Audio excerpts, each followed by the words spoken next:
kami dari kelompok 9. Di video ini kami akan membahas mengenai tentang konsep laba atau income. Materi ini penting dalam kehidupan sehari-hari. Bertujuan agar seseorang mampu mengelola keuangan dengan baik, membuat keputusan yang tepat, dan mencapai kestabilan finansial dalam kehidupan sehari-hari. Lalu konsep laba atau income sendiri adalah hasil bersih yang diperoleh setelah pendapatan dikurangi seluruh biaya atau pengeluaran yang terjadi dalam suatu periode tertentu yang menunjukkan tingkat keuntungan atau kinerja keuangan seseorang maupun suatu usaha. Dan pengertian laba. Laba merupakan selisih antara pendapatan dan beban yang diperoleh suatu perusahaan dalam satu periode akuntansi. Laba menunjukkan peningkatan manfaat ekonomi yang tidak berasal dari kontribusi pemilik. Dengan kata lain, laba menjadi indikator utama untuk menilai kinerja perusahaan. Lalu konsep laba dalam akuntansi. Dalam akuntansi, laba yang digunakan adalah laba akuntansi, bukan laba ekonomi. Laba akuntansi dihitung berdasarkan standar akuntansi yang berlaku dan disajikan dalam laporan keuangan. Hal ini penting agar laporan keuangan dapat dibandingkan dan dipercaya oleh pengguna. Selanjutnya, tujuan dan jenis-jenis laba atau income, cara kerja konsep laba dan rumus laba. Tujuan dari konsep laba atau income, laba bertujuan untuk mengetahui tingkat keuntungan atau kinerja keuangan dalam suatu periode tertentu. Dengan mengetahui laba, seseorang atau perusahaan dapat menilai apakah kegiatan yang dilakukan menguntungkan, merencanakan keuangan ke depan, serta mengambil keputusan ekonomi seperti menabung, berinvestasi, atau memperbaiki pengelolaan biaya.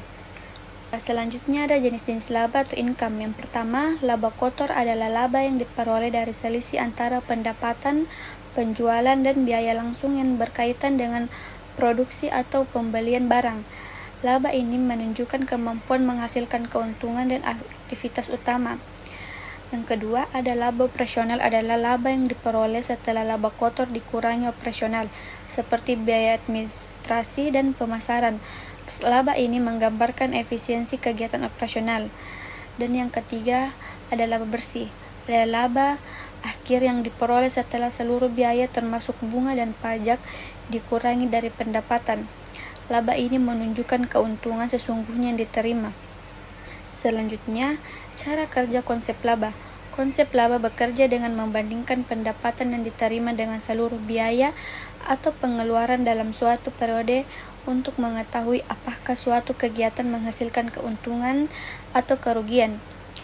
Jika pendapatan lebih besar dari biaya, maka diperoleh laba. Sebaliknya, jika lebih kecil terjadi rugi.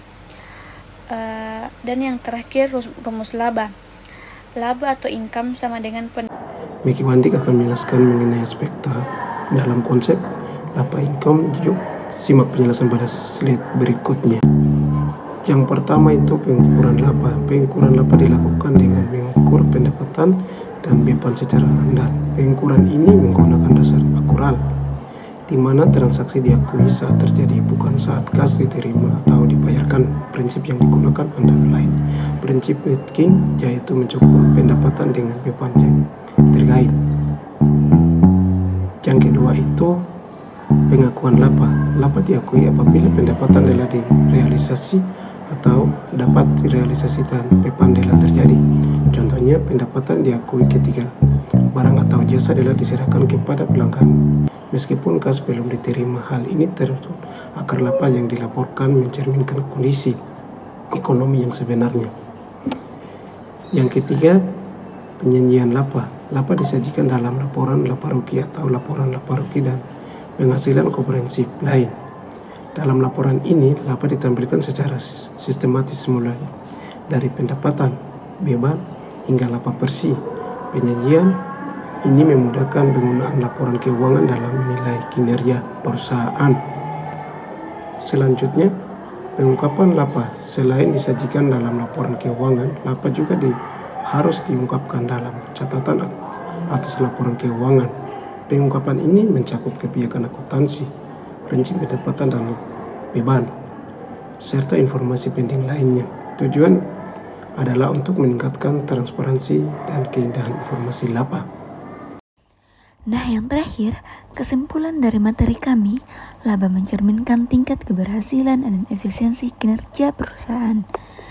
Menjadi dasar pengambilan keputusan manajerial, penilaian kinerja, serta keberlanjutan usaha. Jika pendapatan lebih besar daripada biaya, perusahaan memperoleh laba. Sebaliknya, jika biaya lebih besar, perusahaan mengalami rugi.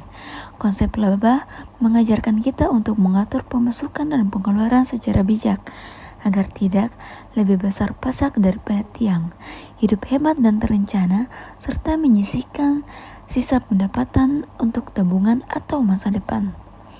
Nah, demikian penjelasan dari kelompok kami mengenai tentang konsep laba atau income. Semoga materi ini bermanfaat dan mudah dipahami. Terima kasih.